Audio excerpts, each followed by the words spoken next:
¿Qué tal? ¿Cómo estáis? Bienvenidos a Cuna de Talentos en Déjate Historias Televisión, el programa de básquet en el que cada día recibimos un nuevo invitado para que nos venga a hablar un poquito de su trayectoria, de sus experiencias y que comparta con nosotros, en definitiva, estos minutos de baloncesto, de buen baloncesto aquí en el plató. Por eso hoy traemos a Armando Gómez, entrenador. ¿Qué tal, Armando? ¿Cómo estás? Bienvenido. Hola, buenas tardes, ¿qué tal?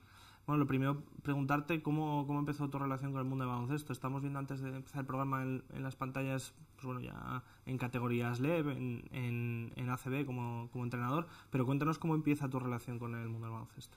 Bueno, yo empecé jugando muy temprano, a los 9 años. Mi grupo de amigos pues jugaban todos al baloncesto y bueno, pues al final empiezas a jugar por los amigos, básicamente. Yo no había tenido ningún contacto con el deporte, yo no lo veía ni por la tele, porque yo era más de fútbol, es la realidad. Y bueno, empecé a jugar, le empecé a coger el gusanillo y bueno, pues tuve una trayectoria como jugador bastante floja, no jugué nunca más allá de mi colegio, el Colegio Cabrini. Y bueno, pues a partir de ahí, en los últimos años ya cuando veía que no podía seguirme dedicando al deporte que realmente me gustaba, pues bueno, se me abrió la puerta de poder entrenar en el colegio. Empecé como hobby. Realmente a mí lo que me gustaba era enseñar a los niños, transmitirles bueno, las pocas experiencias que había tenido como jugador y bueno, pues a partir de ahí bueno, me fue gustando más, empecé a asistir a clinics, a documentarme más y bueno, pues me surgió una posibilidad ahí de poder ir a CREF.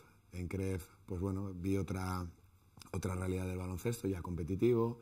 Llegamos a un campeonato de España cadete, que es uno de los recuerdos bonitos que tengo en el mundo del baloncesto y bueno, pues al conocer a Luis Gil en una concentración de la selección española junior aquí en Madrid, que yo hacía un poco de enlace con la Federación Madrileña, me llevó a Fuenlabrada y bueno, pues a partir de ahí es cuando realmente empecé a ver el baloncesto profesional. Y háblanos, bueno, ¿cómo han sido tus experiencias con el baloncesto profesional? Decíamos, bueno, en EVA, en Le Plata y también como asistente en dos etapas en ACB. ¿Cómo es esa experiencia, digamos, estando ya con jugadores consagrados? Ahora hablaremos también de esos pequeños. Bueno, la primera experiencia profesional fue con Luis Gil en el baloncesto Fuenlabrada. Yo realmente en esa época no estaba preparado para llevar o estar realmente en un equipo de ese nivel. Me sirvió básicamente de experiencia ver todo el baloncesto profesional, pero yo prácticamente era un aficionado. La temporada se me pasó rapidísimo porque bueno, todo era nuevo, tuve que adaptarme al tema de los vídeos. La primera sesión de entrenamiento que hago la hago con Quino Colom y José Antel, una sesión de técnica individual, claro, jugadores que han pasado por las manos de los mejores entrenadores. Tú llegas allí y realmente no sabes muy bien qué hacer. Luego viví la parte negativa del entrenador, que es los despidos. Luis se fue, conocí a Salva Maldonado, que a la postre, pues bueno, he tenido amistad con él y bueno, pues tuve ahí otra experiencia de cómo gestionar un grupo. Y a partir de ahí creo que viví el baloncesto profesional desde otra perspectiva, ya mucho más madura, llevando jugadores jóvenes de proyección para intentar que estuvieran en el primer equipo y bueno, sobrellevar esa presión de tener que ganar a la vez que formar, y ahí creo que me convertí en realmente entrenador profesional. Luego tuve la experiencia con Jesús Sala de ayudante en una situación límite porque el equipo está prácticamente descendido. Y bueno, pues ahí vives en primera persona lo que es descender un equipo, cómo un equipo se rompe y es muy difícil cambiar la dinámica, la presión que tienes con la grada, con la directiva y demás. Y bueno, pues es un poquito el resumen de lo que viví en esos años en Fuenlabrada. Y hablábamos, bueno, una parte de lo que has comentado que es del ACB, pero es verdad que bueno, que no son...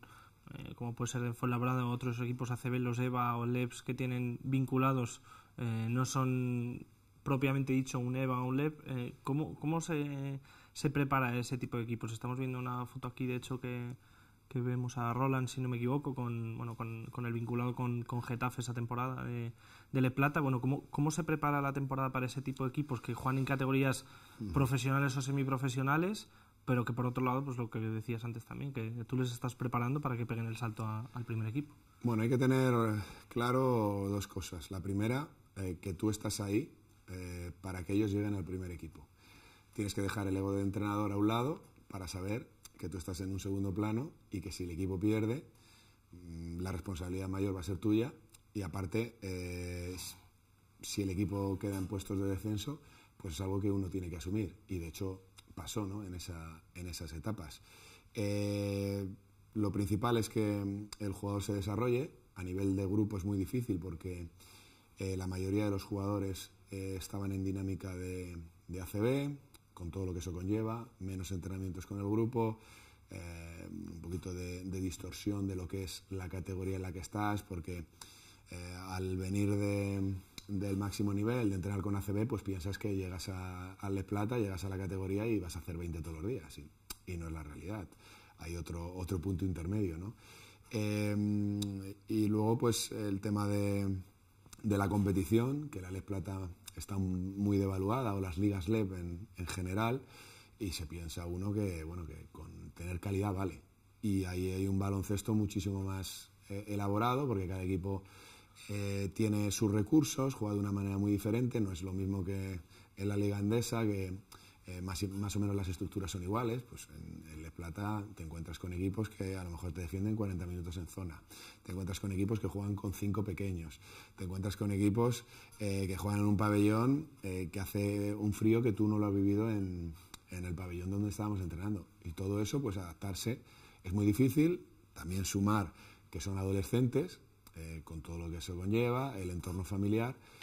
Son muchos hándicaps que uno tiene que manejar y no es una situación fácil, ¿no? A mí me ha servido para enriquecerme como entrenador y creo que es una cosa que me gusta y que lo volvería a hacer sin problema. Y está en la otra parte, digamos, está la experiencia con el Real Murcia en Le Plata, que como decíamos, que son dos equipos de la misma categoría, pero bueno, planteamientos totalmente diferentes. ¿Cómo fue esa temporada con Murcia, esa experiencia? Se me hizo corta, porque sí, al final yo nunca había cogido un equipo en esas circunstancias. Estaban luchando por querer estar en playoff, pero no estaban salvados. Una estructura de equipo completamente diferente. Creo que, si no recuerdo mal, éramos el equipo más veterano de la liga. Jugadores que no se dedicaban profesionalmente al baloncesto, que trabajaban, que tenían familia, que eso yo no lo había vivido. Claro, niños de 19 años o 20, hijos es difícil que tengan. Pues eso son condicionantes que uno tiene que tener en cuenta. Cuando llegué también, el Real Murcia no tenía la estructura que está intentando tener ahora, o que tiene ahora. No teníamos un preparador físico como tal. Los jugadores, pues bueno, venían de la categoría de EVA. Eso implica menos entrenamiento, menos exigencia. Y bueno, pues aprendí a gestionar un grupo de adultos, a saber que no todo es baloncesto, que influye mucho más también el tema humano y el tema de la gestión de grupo. Y para mí fue una experiencia muy buena porque, bueno, aparte de que Murcia es una ciudad excelente para vivir, pues bueno, ves la realidad de lo que es el baloncesto de las ligas LEP. No tienes todos los recursos que uno quiere, te tienes que adaptar a los jugadores para hacer otro tipo de entrenamiento que no tiene nada que ver con el que hacía en Fuenlabrada, que era, pues yo entrenaba a las horas que me daba la gana. Allí no, ahí el pabellón es del ayuntamiento y tú tienes tu horita y media, apáñatelas para sacar un entrenamiento bueno. Entonces, bueno, pues otra manera de planificar y bueno, pues la experiencia me ha servido mucho para saber que no es fácil llevar un equipo. Y ese otro tipo de equipos que también has entrenado, que puede ser, pues bueno, los de categorías inferiores de un club como Fuenlabrada, de clubes ACB, estando diferentes años con la categoría junior, sobre todo, que ya es, digamos, un poco la que está como un paso previo de esas categorías de EVA o de Le Plata. Y bueno, lo que sí quería preguntarte, ¿cómo fueron esos años entrenando equipos sub-18, digamos, por debajo de lo que es ya baloncesto senior? Bueno, es una categoría que nunca había entrenado. La experiencia con los chicos jóvenes pues tiene su parte buena, que es están, como digo yo, vírgenes. Todo lo que les enseñes, son esponjas y lo absorben muy rápido, pero también son adolescentes y para ellos el baloncesto están en ese punto en el que ni son profesionales ni son jugadores normales de junior, porque ellos estaban entrenando con el EVA, tenían la exigencia de jugadores profesionales, pero su cabeza muchas veces no está en ese punto de madurez como para saber que lo más importante para ellos es mejorar. Ellos muchas veces, o en general todo el mundo, quiere resultados inmediatos. Y eso era un poquito lo que yo les intentaba transmitir y lo que yo les intentaba hacer ver. No es fácil porque en esa edad te piensas que la exigencia o que la autoridad es mala, es algo normal, pero creo que en esa temporada el crecimiento de los jugadores fue bueno. De hecho hay muchos que ahora están jugando en Les Plata y vivimos una experiencia que fue maravillosa, que es jugar un campeonato de España, llegar a cuartos de final, que te elimine un equipo como el Juventud, con la cantidad de grandes jugadores que tienen, y además competir, que era uno de los objetivos que nos habíamos planteado durante la temporada, hacer un equipo competitivo con lo que teníamos y que cuando acabara la temporada los jugadores fueran mejor de lo que habían empezado cuando los cogimos en agosto. Creo que lo logramos y es una categoría que realmente me motiva, porque en ese punto de profesionalismo y de adolescencia creo que puedo aportar bastante.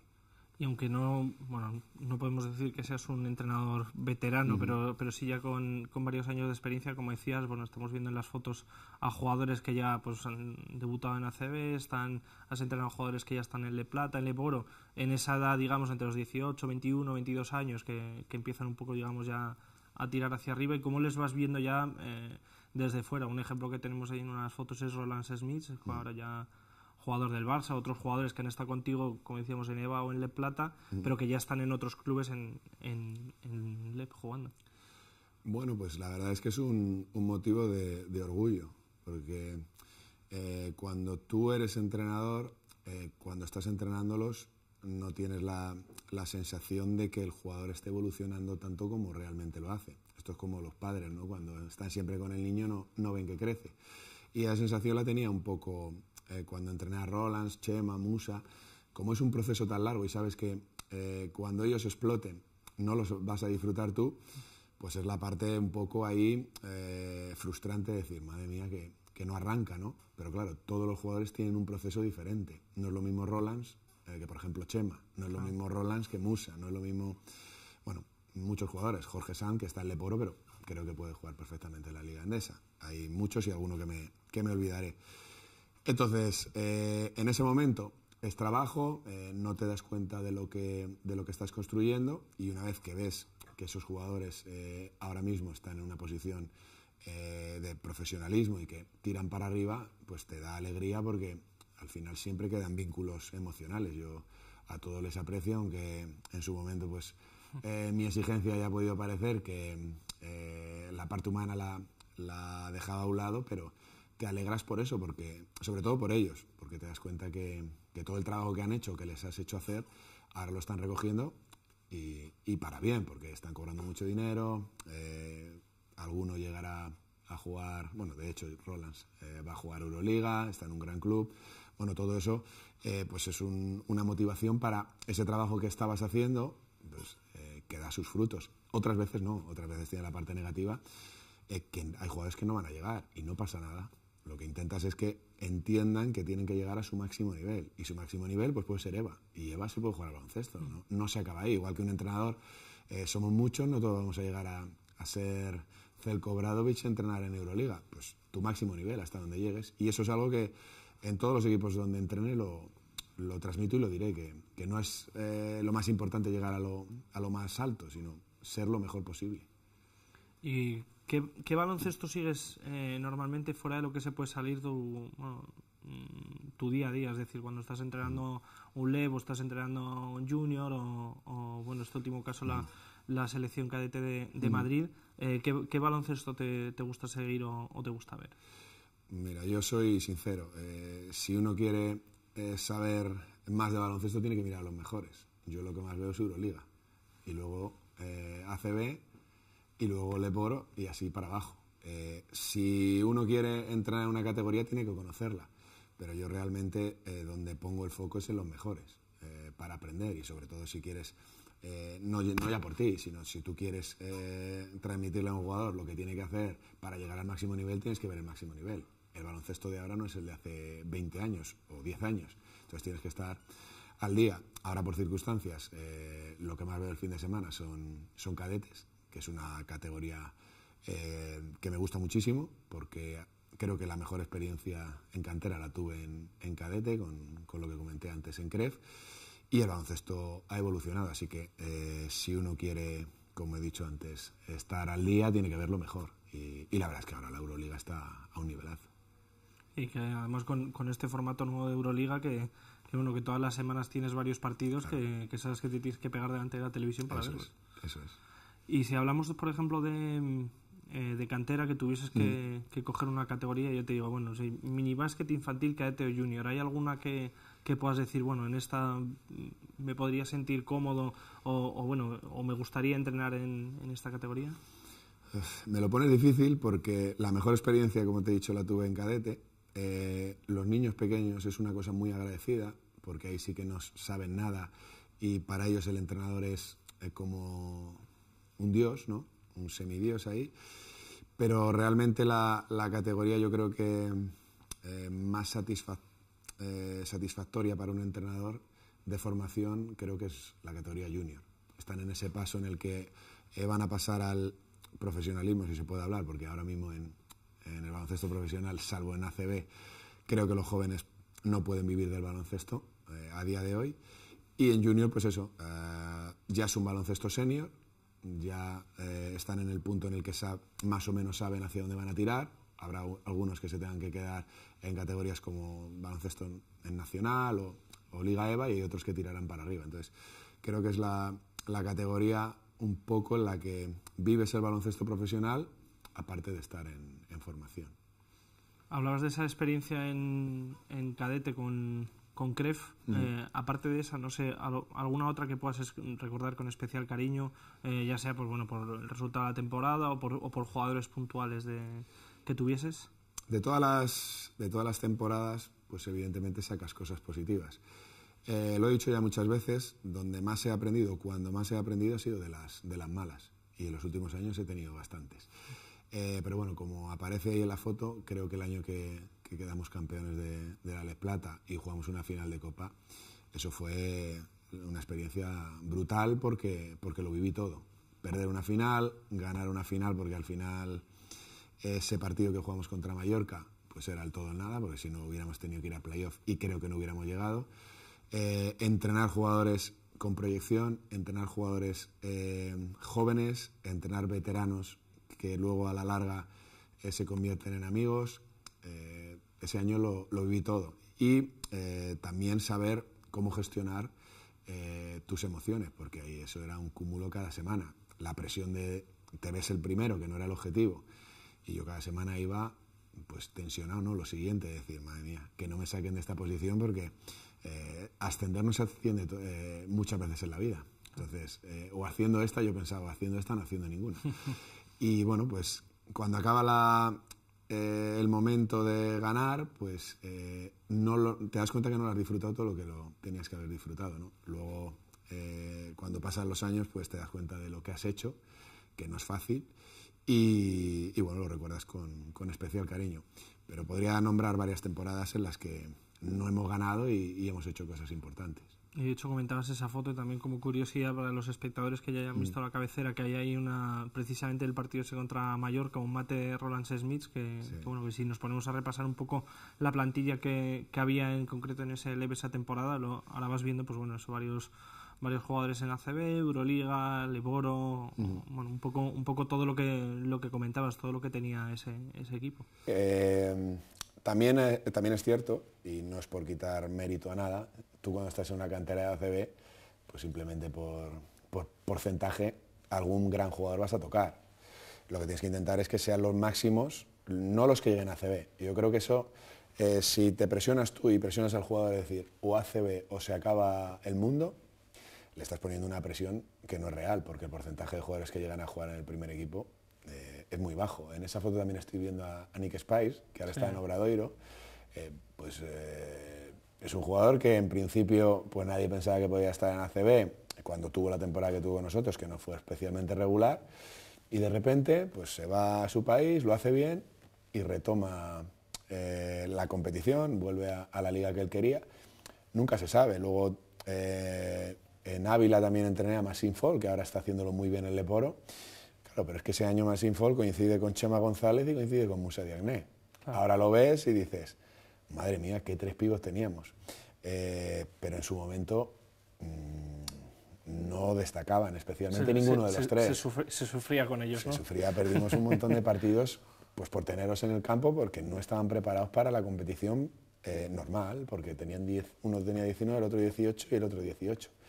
Claro, es que es normal. Y ahora ves la evolución, por ejemplo, de Massim Fall, que la ha ido siguiendo más o menos, ha sido increíble.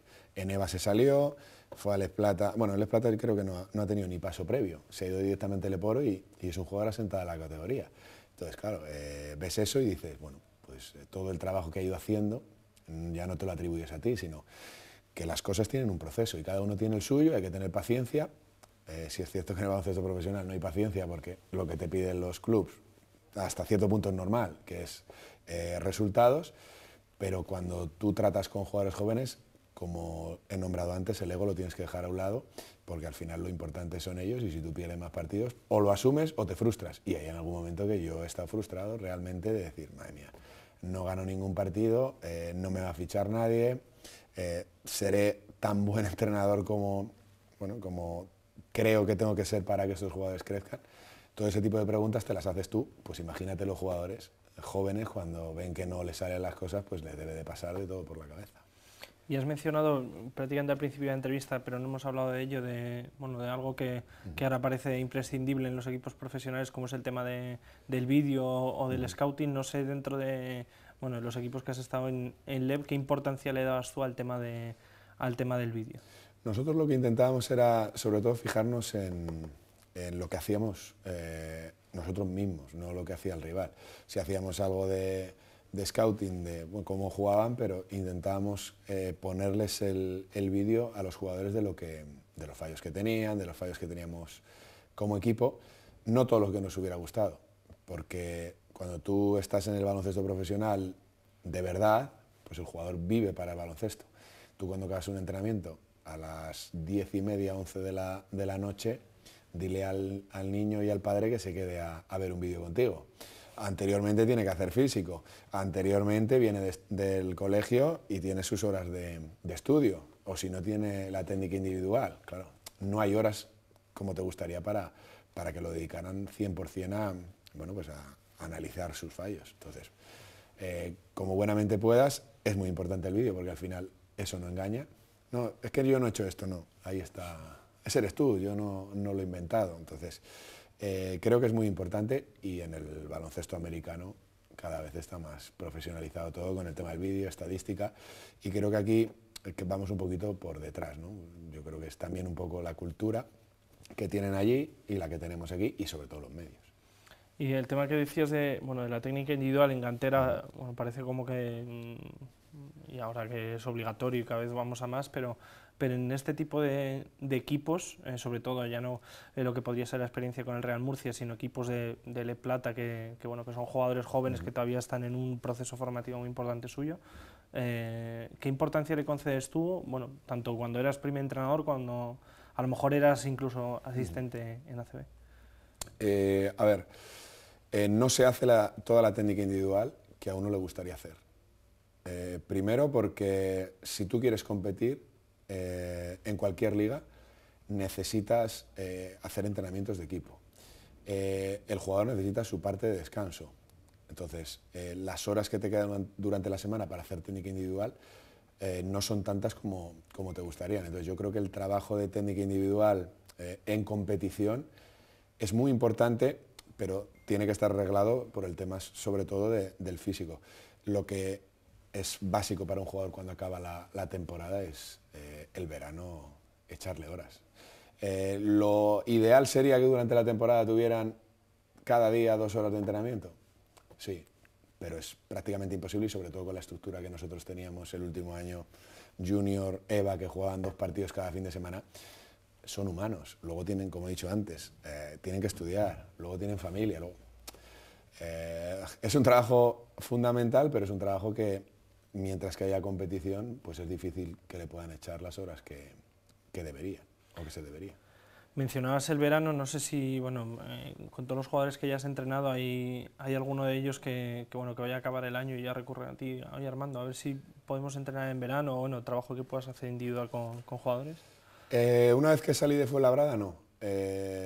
Y tiene su parte de lógica, porque la mayoría de los clubs ponen el entrenador, hay otros que no, y entonces, pues bueno, hay entrenadores que ahora se están dedicando a eso en verano, cobran por hacer técnica individual. Yo normalmente en verano, pues, o lo dedico para descansar o lo dedico para ir a campamentos. Nunca me he planteado el hacer técnica individual como trabajo, ¿no? Que no lo sé si en años venideros lo haré, pero no lo he hecho. Sí es cierto que cuando estaba en Fuenlabrada, cuando acababa la temporada, el mes y medio no se lo quitaba a nadie. Bueno, mes y medio es mucho. El mes no se lo quitaba a nadie a los jugadores. Y estábamos allí y hacíamos el trabajo y el jugador normalmente lo agradece, porque todos somos egoístas. Es que ese trabajo es para ellos, no es como el de equipo que, bueno, si va bien o va mal, pues no me beneficia específicamente a mí, pero ese trabajo es para ellos y eso lo agradece.